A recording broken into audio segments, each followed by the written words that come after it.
ಯಾದಗಿರಿಯಿಂದ ನಾನು ಹೇಳ್ತಾ ಇದ್ದೇನೆ, ದೇಶ ರಕ್ಷಣೆ ಮಾಡ್ತಿರಲ್ಲ ಅಂತ ಹೇಳ್ತೀರಿ. ನೀವು ದೇಶದವರೇ ಅಲ್ವಲ್ಲ, ನೀವು ವಿದೇಶದ ವಾರಸುದಾರ ಅಲ್ವಲ್ಲ. ನೀವು ಈ ದೇಶದ ವಾರಸುದಾರ ನೀವು ಆಗಿದ್ದಿದ್ರೆ ಸುಪ್ರೀಂ ಕೋರ್ಟ್ ನ್ಯಾಯಾಧೀಶರಿಗಾದಂತ ಅವಮಾನ, ರಾಷ್ಟ್ರಪತಿಗಾದಂತ ಅವಮಾನ, ಪ್ರಧಾನಮಂತ್ರಿಗಳಿಗಾದಂತ ಅವಮಾನ, ಈಗ ಪ್ರಶ್ನೆ ಮಾಡ್ತಾ ಇದ್ರಿ ನೀವು.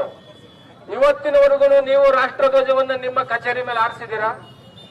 ಪ್ರಿಯಾಂಕ ಖರ್ಗೆ ಆಗ್ಲಿ, ಡಿಸ್ಟ್ರಿಕ್ಟ್ ರಿಜಿಸ್ಟ್ರಾರ್ ಆಗ್ಲಿ, ಡಿಸಿ ಆಗ್ಲಿ, ಹೈಕೋರ್ಟ್ ನ್ಯಾಯಮೂರ್ತಿಗಳು ಕೇಳೋದೇನು? ನಾನು ಕೋರ್ಟ್ನ ನ್ಯಾಯಮೂರ್ತಿಗಳಿಗೆ ಕೇಳ್ಕೊಳ್ಳೋದಿಷ್ಟ ಈ ವೇದಿಕೆಯಿಂದ.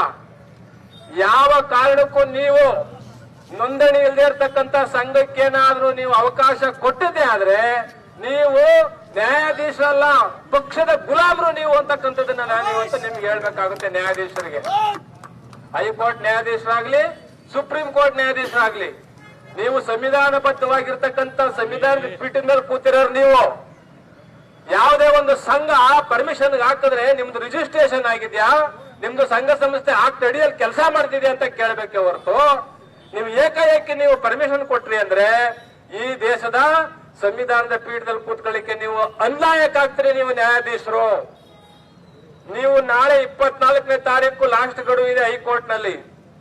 ಇವತ್ತೇ ಹೇಳ್ತಾ ಇದ್ದೀನಿ ನಾನು ಇಲ್ಲಿಂದ, ನೀವು ಯಾವ ಸಂಘ ರಿಜಿಸ್ಟರ್ ಆಗಿದೆ, ಯಾವ ಸಂಘ ಕಾನೂನು ಅಡಿಯಲ್ಲಿದೆ ಅದನ್ನ ನೋಡಿ ನೀವು ಆದೇಶ ಮಾಡ್ಬೇಕು.